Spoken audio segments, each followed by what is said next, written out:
नमस्कार, अलगधारमा स्वागत छ। म कृष्ण तिमल सिन्हा। विश्व स्वास्थ्य सङ्गठनले गएको माघ 16 अर्थात् जनवरी 30 मा कोरोनालाई विश्वव्यापी महामारी भनेर घोषणा गर्यो। त्यसपछि पनि WHO ले सङ्क्रमणको दर अनि मृत्यु दर नियन्त्रणमा नआएपछि पटक पटक यो महामारी कहिल्यै अन्त्य नहुने र बिस्तारै कोरोना सँगसँगै हिँड्ने बानी पार्नुपर्छ भनेर जनाउ पनि दिइराखेको छ। तर यो अवधिलाई हामीले चाहिँ दुरुपयोग गरेका छौँ, जसको आज हामी विशेष चर्चा गर्दैछौँ।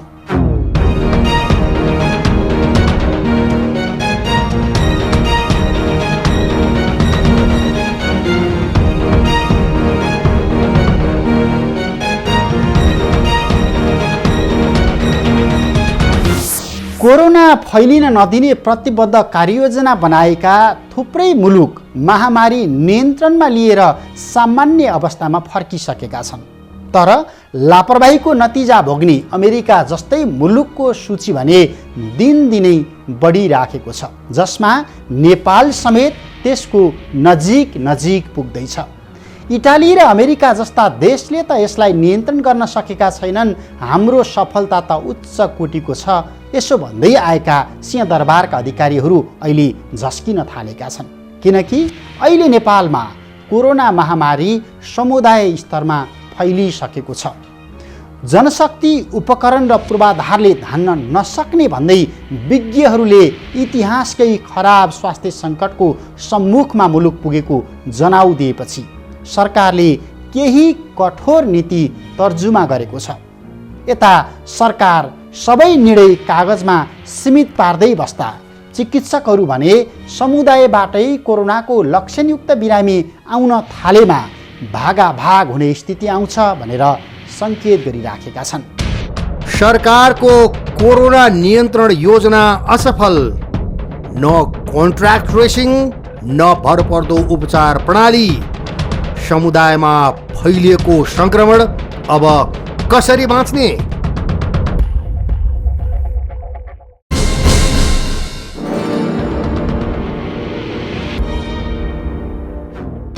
विश्व स्वास्थ्य सङ्गठनले गएको माघ 16 अर्थात् जनवरी 30 मा कोरोनालाई विश्वव्यापी महामारी घोषणा गर्यो।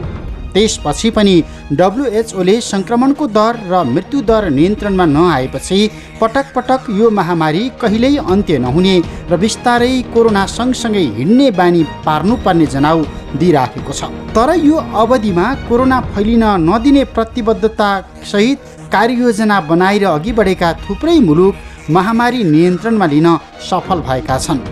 लापरवाहीको नतिजा भोग्ने अमेरिका जस्तै मुलुकको सूची भने दिनदिनै बढिराखेको छ। सङ्क्रमण बढ्दै गएपछि इटाली र अमेरिका जस्ता देशले त यसलाई नियन्त्रण गर्न सकेका छैनन्। हाम्रो सफलता त उच्च कोटिको छ भन्दै आएको सिंहदरबारका अधिकारीहरू परिस्थिति बिग्रिँदै गएपछि अहिले एकाएक झस्किन थालेका छन्। स्वास्थ्य मन्त्रालयको तर्फबाट अब कस्तो खालको नीति बनाएर जाने भन्ने विषयमा यसलाई बाहिरबाट आउनेहरूको हकमा क्वारेन्टिनमा राख्ने खालको व्यवस्थापनमा हामीले जोड दिनुपर्छ।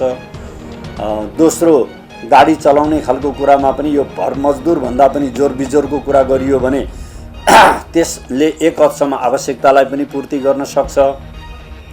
र अति आवश्यक भएको ठाउँमा चाहिँ हामीले यो PCR टेस्टको निम्ति स्वाब कलेक्सन गर्ने खालको निकायलाई अझ प्रभावकारी र व्यवस्थित बनाएर तलसम्म जाने खालको कुरालाई गर्नुपर्छ। यस्तो खालको काम गरेर बाहिर र भित्रको सम्बन्धको बारेमा चाहिँ क्लियरिटी गरेर होम क्वारेन्टिनको कुरो अथवा स्थानीय क्वारेन्टिनको ग्यारेन्टी भएपछि मात्रै गर्ने खालको कुरा गरिएन भने तपाईँले भन्नुभएको सत्य हो कि जति जनसङ्ख्या बेसी यति सघन मात्रामा रहेको काठमाडौँमा चाहिँ आगो सल्कियो अथवा डढेलो लाग्यो भने त्यो डढेलो निभाउने कुरा चाहिँ अरू बाहिर अथवा सानो सहर गाउँमा भएको जस्तो भन्दा पनि यो चाहिँ विस्फोटक हुन सक्छ। विज्ञहरूका अनुसार नेपालमा कोरोना महामारी समुदाय स्तरमा फैलिसकेको छ र साउन 6 गते लकडाउन फिर्ता भए यताको सङ्क्रमण गति कायम रहेमा उपलब्ध जनशक्ति, उपकरण र पूर्वाधारले धान्न सक्दैन, जसको सुझाव अनि आग्रहकै आधारमा सरकारले सार्वजनिक आवागमनमा अहिले केही कडाई गरेको छ। तर सरकारी निर्णय र प्रतिबद्धता कागजमै सीमित हुँदा चिकित्सकहरू कोही कोरोना संक्रमित आइहालेमा भागाभाग हुन सक्ने स्थिति निम्तन सक्ने भन्ने जनाउ दिइराखेका छन्।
कसैलाई ज्वरो र रुगाखोकी देखियो भने त्यो बिरामी कहाँ जाने?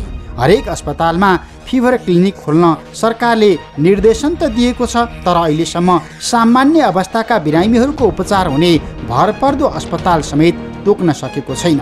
सरकारले सुरुमा कोरोनाका लागि 5वटा अस्पताल निर्धारण गरेको भए पनि आजसम्म कसैलाई संक्रमणको आशंका लागिहाल्यो भने कसरी अस्पताल जाने भन्नेसम्मको विस्तृत अनि भरपर्दो कार्ययोजना सरकारले तोक्न सकेको छैन।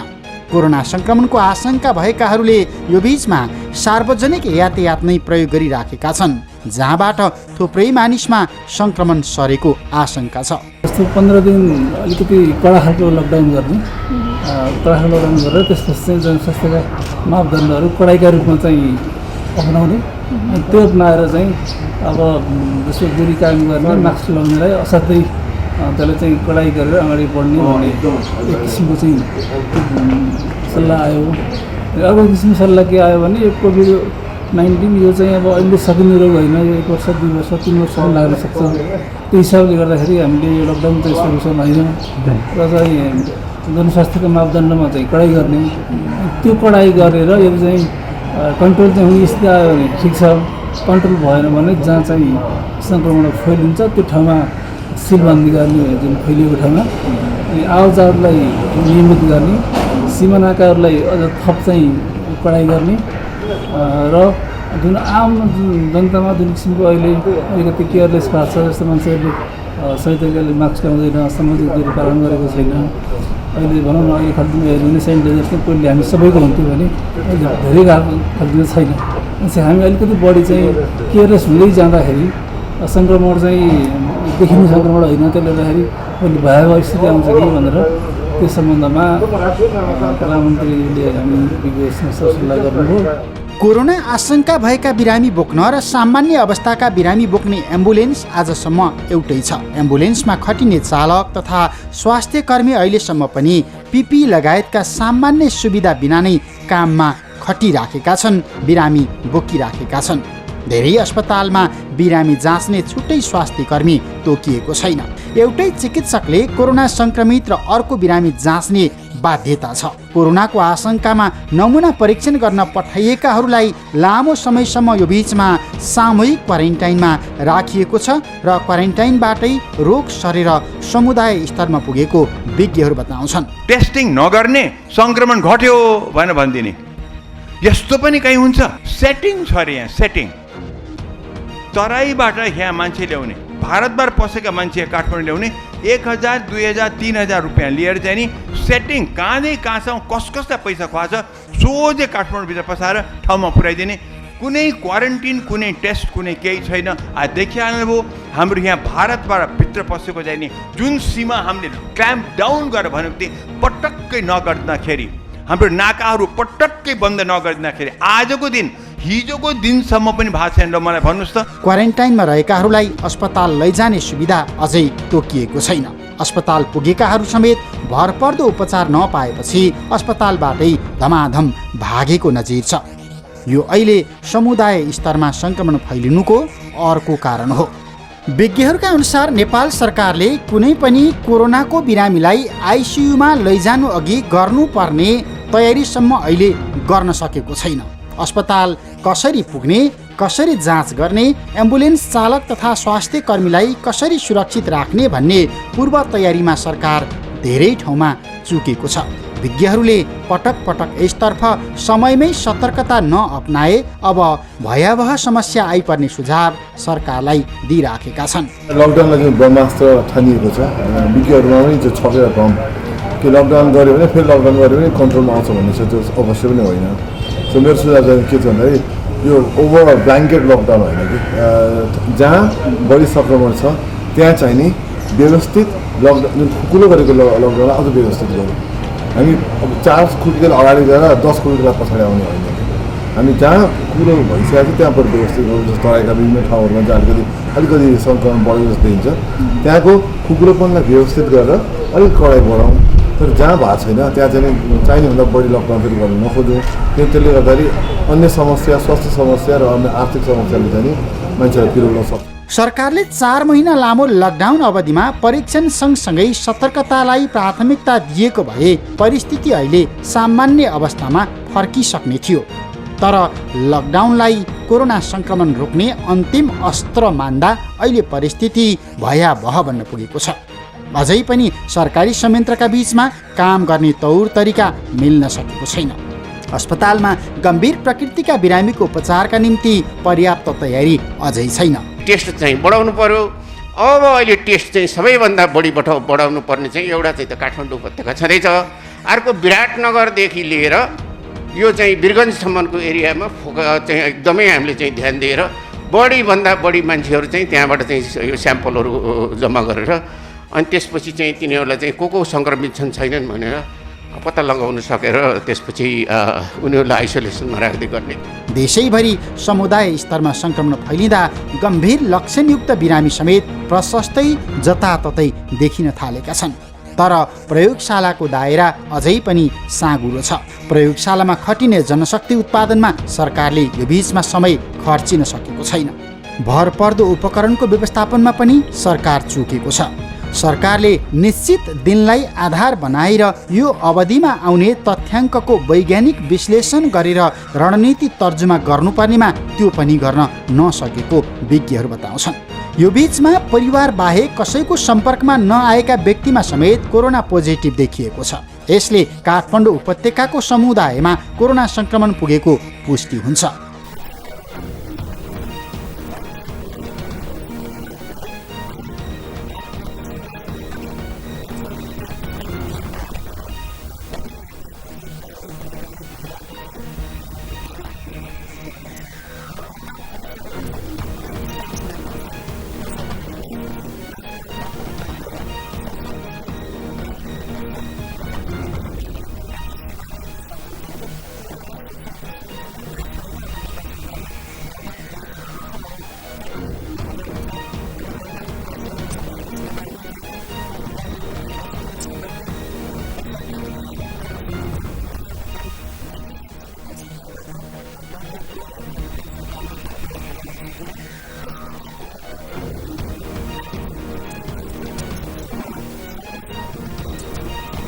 तर सरकारले यो वास्तविकता अझै स्वीकार गरेको छैन।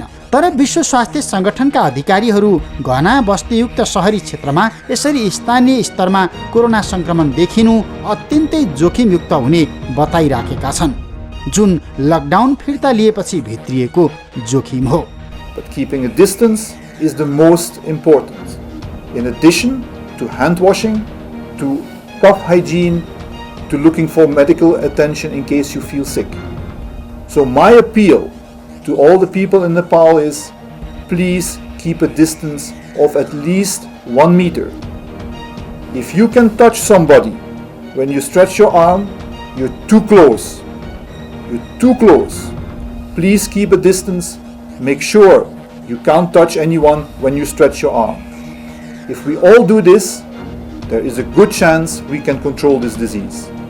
समुदाय स्तरमा यसरी संक्रमण पुग्नुलाई रोग संक्रमणको तेस्रो चरण मानिन्छ र यो अत्यन्तै जोखिमयुक्त हुन्छ।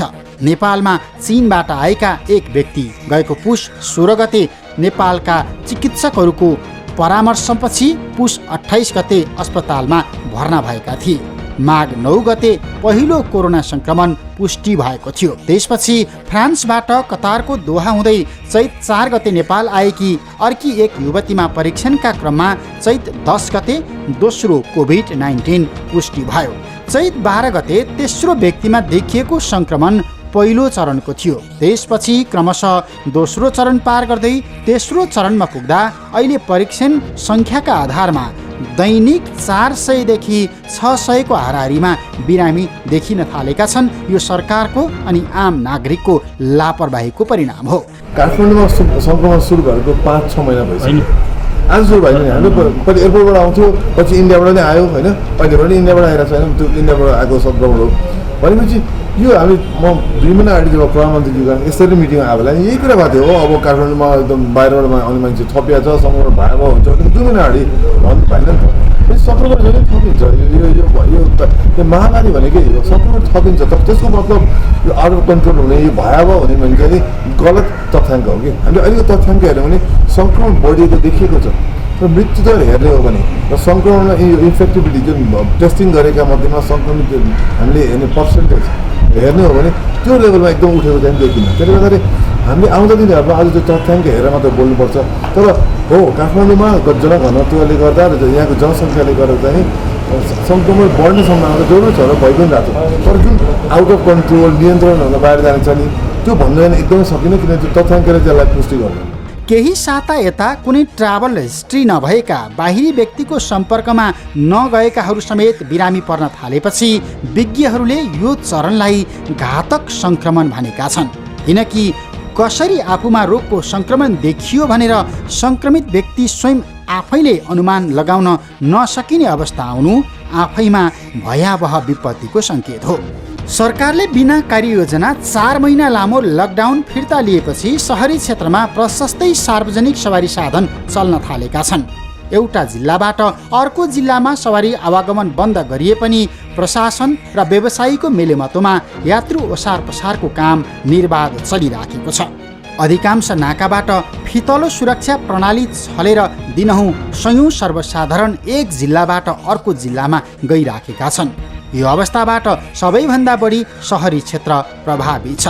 लकडाउन मात्र सोल्युसन होइन, हामीले लकडाउन सँगसँगै जति पनि कुराहरू सिकेका छौँ होइन, ती कुराहरूलाई चाहिँ हामीले व्यवहारमा उतारेनौँ भने भोलि लकडाउन अर्को 2 महिना जाला, फेरि त्यसपछि सङ्क्रमितको सङ्ख्या बढ्न थाल्छ। जाडोमा यसले भयावह रूप लिन सक्ने सम्भावना आउँछ र व्यवस्थित हुनुको अरू विकल्प मैले केही पनि देख्दिनँ। हामी सुरक्षित हुने हो, हाम्रो परिवारका सदस्यहरूलाई सुरक्षित बनाउने हो भने हामीले आफ्नो नैतिक जिम्मेवारी चाहिँ अपनाउनु जरुरी छ। काठमाडौँ उपत्यका लगायतका क्षेत्रमा कडा लक्षणयुक्त कोरोनाका बिरामी भेटिन थालेका छन्। न कन्ट्याक्ट ट्रेसिङ गर्न सक्ने अवस्था राज्यसँग छ, न कोरोना पोजिटिभ पुष्टि भएकाहरू सबै अस्पताल गएर उपचार गर्न पाउने अवस्था छ। अधिकांश अस्पताल भरिसकेका छन्। यसको प्रत्यक्ष असर बालबालिका तथा ज्येष्ठ नागरिकमा पर्न सक्छ। 60 वर्ष पुगेका वृद्ध वृद्धाहरू घरबाट बाहिर ननिस्किनु होला र तपाईँलाई चाहिँ इन्फेक्सन भयो भने ज्यान बचाउनलाई चाहिँ धेरै गाह्रो हुन्छ र मृत्युदर चाहिँ एकदमै हाई छ 60 वर्षभन्दा माथि। त्यो कुरा भन्न चाहन्छु। अर्को 12 वर्षभन्दा मुनिका बच्चाहरूलाई पनि बाहिर निस्किन नदिनु होला म भनिरहेको छु, किनभने बच्चाहरूले सोसल डिस्टेन्सिङ मेन्टेन गर्न सक्दैन, मास्क लगाउन सक्दैन र यो कोभिड-19 को इन्फेक्सनबाट बच्नलाई चाहिँ गाह्रो हुन्छ। त्यसो भएर यो कुरामा पनि ध्यान दिन म अनुरोध गर्दछु। अस्पतालमा जचाउन जाँदा, बजारमा फलफुल तथा तरकारी किन्न जाँदा एवं सार्वजनिक सवारी साधनमा ओहोर दोहोर गर्दा सरेको सङ्क्रमण परीक्षणका क्रममा कन्ट्याक्ट ट्रेसिङ गर्न अत्यन्तै मुस्किल हुन्छ, जुन अहिले काठमाडौँ उपत्यकासहित तराईका विभिन्न जिल्लाहरूमा देखिराखेको समस्या हो। यो जोखिमका हिसाबले गम्भीर जनस्वास्थ्य समस्या मानिन्छ।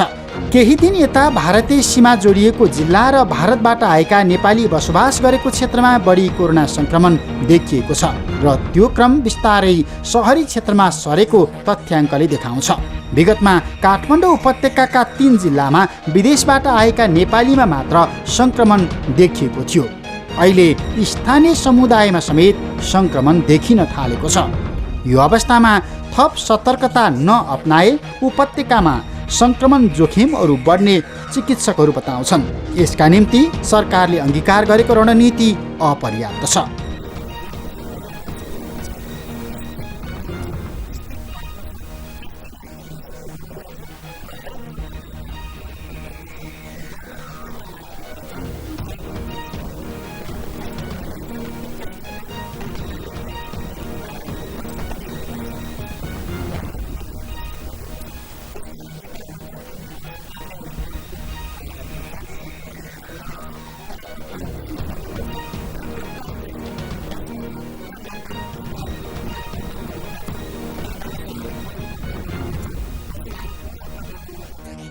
सरकारले उपत्यका प्रवेशमा कडाई गरे पनि लुकी छिपी भित्रने क्रम अहिले पनि रोकिएको छैन, जुन नाका सङ्क्रमित भित्रने मुख्य स्रोत बनिराखेको छ।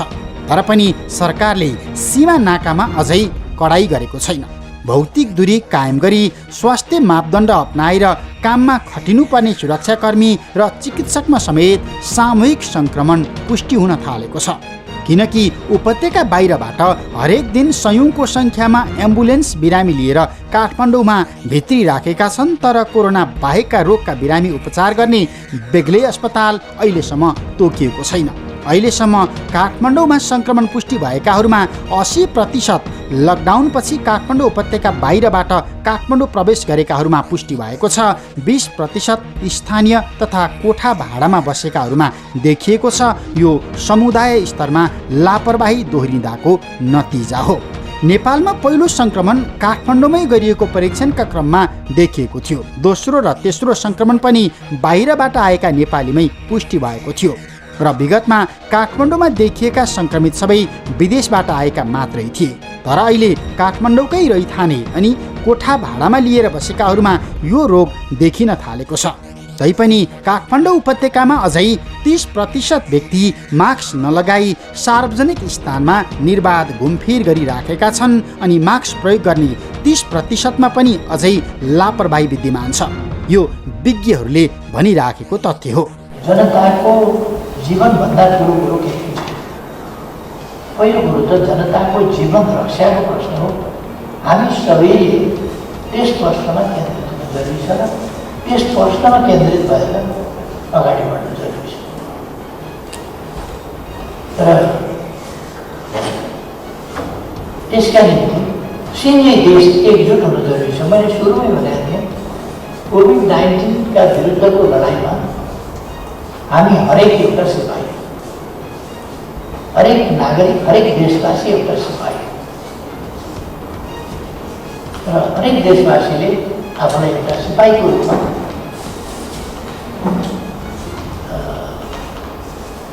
भूमिका खेल्नु जरुरी छ। यो अवस्थामा इटाली र स्पेनमा भएको लापरवाहीबाट पाठ सिक्दै अनिवार्य मास्क लगाउन, राम्रोसँग साबुन पानीले हात धुन, सेनिटाइजर प्रयोग गर्न, जोर जुलुस नगर्न अनि भिडभाडमा नजाने र 2 मिटरको भौतिक दूरी कायम गर्न विज्ञहरूले आह्वान गरिराखेका छन्।